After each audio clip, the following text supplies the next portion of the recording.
Hello everyone and welcome to another video. Now this is the Asus Mars 2 Republic of Gamers graphics card.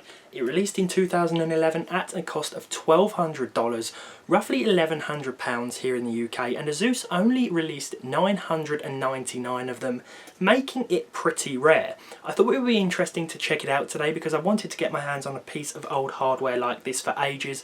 So when a company here in the UK by the name of CCL Online sent it to me, I was more than happy to take it off their hands for a review.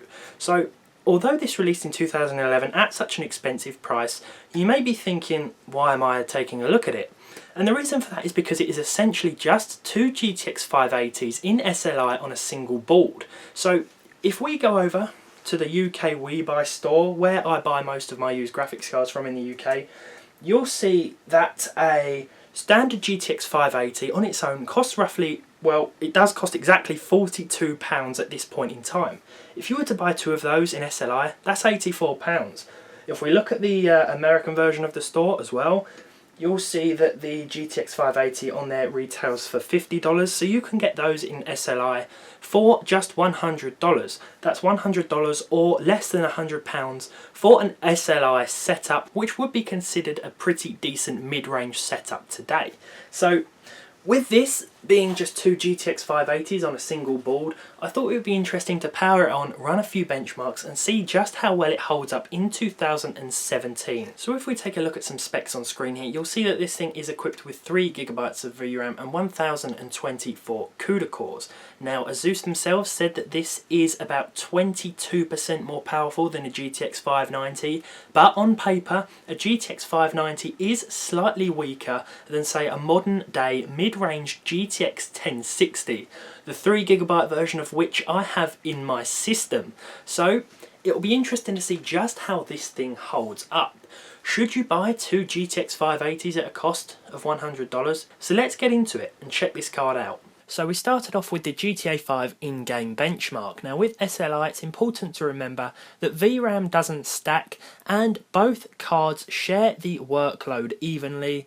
That didn't seem to hinder the performance of GTA 5 though, which averaged out at 90 frames per second overall with the very high settings, but all forms of multi-sampling anti-aliasing turned off. We did have FXAA turned on though, so even though GTA 5 ran fine, PlayerUnknown's Battlegrounds gave us a little bit of trouble. Must be due to that VRAM limitation. Here we had to set everything to low, although we were able to keep Full HD 1080p to average 40 frames per second, which I feel wasn't as good as the performance that we should have been getting, but I guess it is, like I say, because of that VRAM limitation. As for The Witcher 3, well, that ran at the medium settings with about 53 frames per second on average. I did turn things down to low at one point and we really didn't see that much of an increase. Plus the medium settings do look a lot better than low, so I thought it was best to leave them there, and 53 is definitely a nice, decent, playable result, despite what some may consider as too little VRAM in 2017.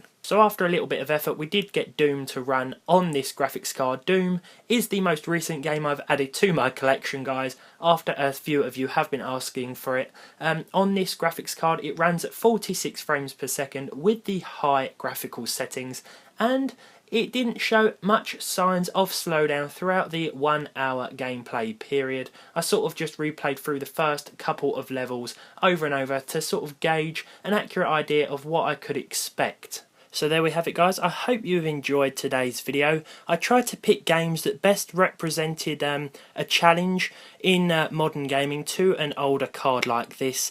I think the principle of this card remains the same. I don't think many people bought this to actually game on. I think if you're a collector or were a collector, then this would have made a fine addition to your graphics card collection, even if it isn't that capable anymore. Having said that, if you would be lucky enough to find one of these out in the wild, let's say, then it would still make a pretty cool card, even if you are held back a little bit by that VRAM. If, however, you wanted to purchase two GTX 580s for SLI, then you could do a lot worse, although there are certainly better options at the £100, $100 used price point. But I certainly had fun with this card, guys, and I hope you've enjoyed taking a look at this rare GPU. So, as always, if you did, leave a like. If you didn't, leave a dislike. Subscribe to the channel if you haven't done so already, and hopefully I'll see you all in the next one. Have a great weekend.